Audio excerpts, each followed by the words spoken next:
Hey everyone, welcome to another Fusion Room video. This is our second one, and this is Rainbow Quartz's Fusion Room. So if you haven't seen our previous one where we did an artist did one of Smoky Quartz, you can see that we had the process video of making this piece of art. And today our artist is Maria Oglesby, and like you can see, she did a very amazing job at doing a water painting of Rainbow Quartz's room. So first question for you is, what made you want to do Rainbow Quartz? Well, I'm like a huge fan of Rose, and I don't know, I'm always like, I think the way I first found your channel was like looking at all the different Rainbow Quartz or Rose Quartz theory videos. I think she's like one of the most interesting sort of mysterious characters on the show, and Pearl's the only one we see her fuse with, and I think Pearl's a really interesting character, especially with her and Rose's relationship, the sort of adoration she has for her. So I definitely wanted to do something that was Rose related, and yeah, Rainbow Quartz just seems like a really fun choice. Plus I love their color palettes together. Oh yeah, so cool. Yeah, you did a beautiful job of combining the colors of what we see with Rose and Pearl. So I was wondering, what traits from each gem did you put into the room? Well, I stuck mainly, I think, with Rose's traits, because I think Pearl's adoration of Rose and just like view that she's perfect, I think would allow like Rose to be the more sort of dominant personality or feeling, just because like Pearl kind of agrees with and encompasses everything that Rose believes in and is. So I kept it a little more floaty, kind of with the clouds and everything, and the like the rose vines. That I kind of took the imagery from Rose's fountain, and then I've got Rose's symbol on those tears, but I tried to go with the little waterfall version that Pearl has in her room, and have like a few bits that are a little more concrete. So like even though the plant spirals are sort of rose inspired, they're concrete things and not just clouds, not just atmospheric. And then the spotlight, because she's a ballerina, and I feel like the pedestals looked a little bit like a stage, and I think Pearl, like, she loves Rose so much, she would sort of feel like showing off when they're in that form. Yeah, the spotlight's a really nice touch, because I was like expecting for Rainbow Quartz like some type of stage or like aerobics studio or something like that. So I really love how you added the spotlight to that. It's really cool. Oh, thank you. So how long have you been doing art? Well, I graduated a little less than a year ago with a BFA in illustration. So I guess since I started college about 5 years now. But I've been doing like freelance art full time for the past year or so. Oh, nice. So you're still like relatively new at it. Yeah, I'm trying to establish myself as a freelance artist, and I do a lot of fan art. It would be awesome if like someone picked me up to do stuff like that professionally. But I'm also trying to break into the publishing industry. I've done some children's books, so I guess maybe you can tell by my watercolor style, it's kind of childlike. Yeah, I love it. Oh, thank you.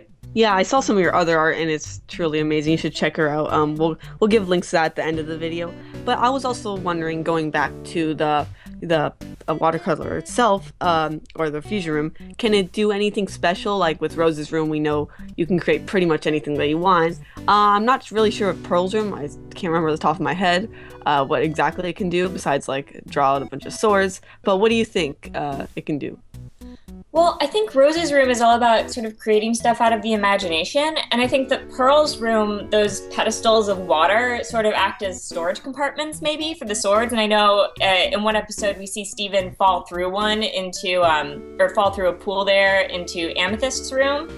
So I think I like the idea of maybe having the pedestals be some sort of like portal, or, a way to sort of conjure up the stuff she imagines, sort of like drawing a bridge between Pearl's storage and Rose's sort of conjuring ability.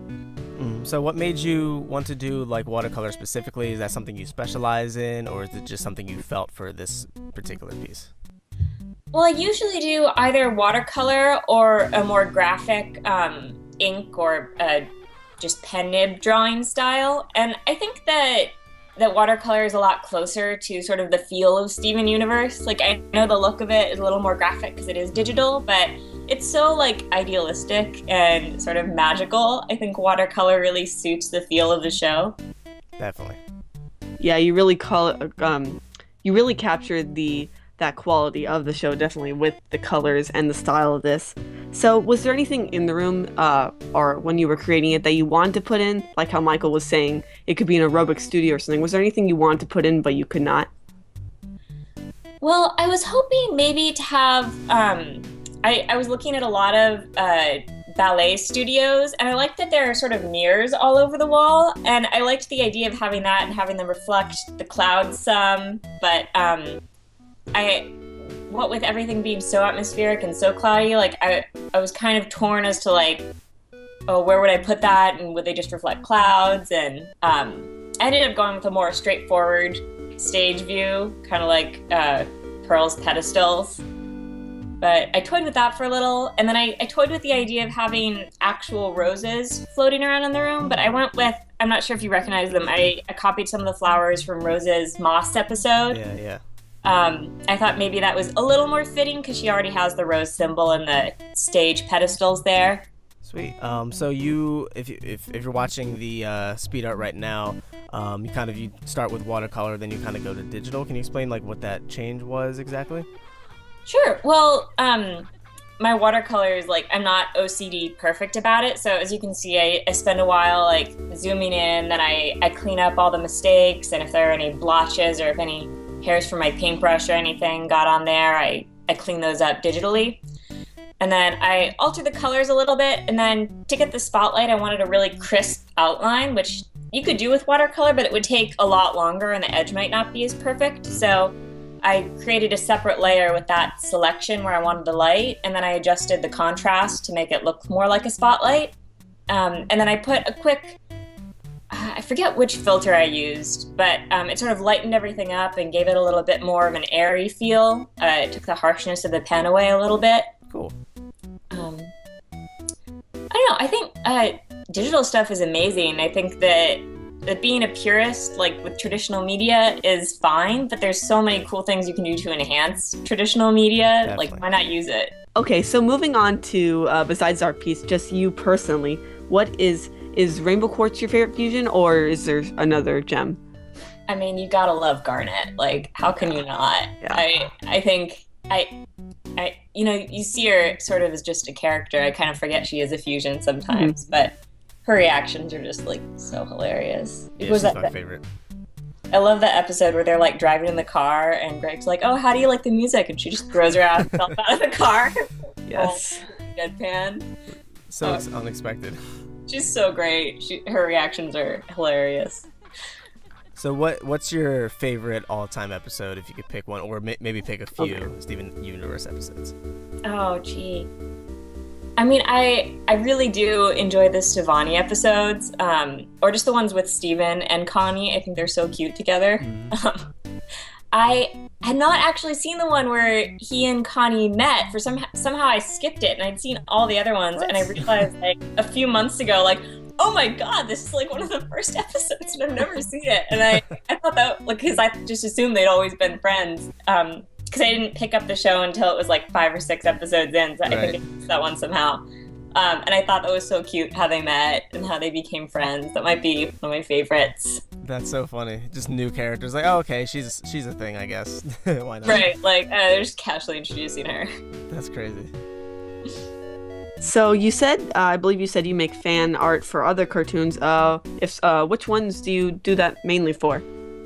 Well, I love Steven Universe, and I do a lot of Pokemon fan art. I'm a huge Pokemon fan too. I think I have Umbreon, Espeon art print in my Etsy store right now, and I'm working on some other Evolutions. And then most of the other fan art's in my sketchbook. It's not quite finished, but there will be more to come, I'm sure. Sweet. So, where can people find you, like on the social media and stuff, find your work, and also do you do commissions? I definitely do commissions. I offer portraits, pet portraits, custom fan art, and everything on my Etsy store. And I'm also open to other commissions. I'm working on a a unicorn tattoo design for someone right now, just sort of whatever you can think of, you're welcome to hit me up. You can find me by searching for Maria Oglesby Art on Instagram. I'm on Twitter. My website is mariaoglesbyart.com, and my Etsy shop is also Maria Oglesby Art. If you search for it with no spaces, it'll take you directly to the shop. Awesome. Yeah, we'll have that on the screen right now. We'll have the links below so everyone can go check her stuff out. Makes awesome work. Cool. So that pretty much wraps it up with Maria's piece of fan art, and it was definitely amazing to watch the video of it, and it was definitely amazing to talk to you, Maria. Oh, thanks. Good to talk to you too. And we are going to continue doing many more of these. We're going to do all the fusions and maybe even ones that are not crystal gems eventually, just if they had fusion rooms. I mean, you never know. Although it might not happen, it'd be cool to imagine it. And especially even if they can't get into the room, like with Sugilite, probably won't happen. But it'd be just cool to imagine. So we're definitely going to get on those eventually. So you'll see all those coming up in the upcoming weeks. And also on the Cartoon Universe Discord, we have a art competition going on right now for any of the artists out there that would want to get recognized by the channel. You have a chance to win some pretty cool things. I'll post that on the Discord. But if you're not an artist, it's also a hybrid with a writing contest, and the topic for this competition is hiatus, what gems do in their free time. So. Yeah, I know. It fits in really well with the time period. So I thought that was pretty funny. So we still have another week to go for the contest, so get your entries in now. And I think that pretty much wraps up this video. Thank you to everybody who has submitted artwork for this series. Like I said, we're going to continue that. And I want to also thank all the amazing artists for their work. So thanks for watching. Peace.